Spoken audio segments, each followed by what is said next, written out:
গিয়ে পর তাজা খবর আপনাদের কাছে হতো। একটি বাবা তার সন্তানকে গোসল করাতে গিয়ে মৃত্যু। তো কি জন্য হয়েছে এবং কি কারণ হয়েছে এটা দেখার জন্য ভিডিওটাকে শেষ পর্যন্ত দেখেন। তো চলেন। চাচা, ও চাচা, কি আছে ভাই?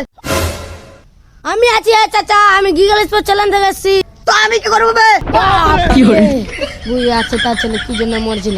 তো চাচা, আমি গিগল স্পোর্ট চ্যানেল থেকে এসেছি। আপনার ছেলে কিভাবে মরছিল একটু বলতে পারবেন?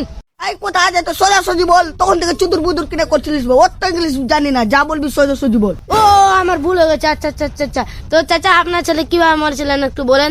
আমার ছেলের মরার কারণ হলো যে তোকে ভাতিজা বললে চলবে তো? হ্যাঁ, চলবে চলবে চলবে।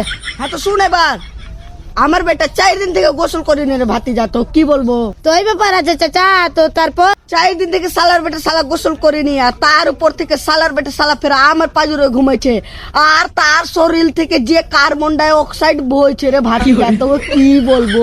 ও তারপর তারপর তারপর আর ভাতিজা কি বলবো তোকে, এই চোপড়া শীত পড়া ড্রামে জল ছিল, ওই সালার বেটা সালা সকালে হাত পা বেঁধে ধরে ড্রামে জলটা তার শরীরে দিয়ে দিয়েছে, আর সালা এমনি কড়া হয়ে থেকে গেছে। अबे साले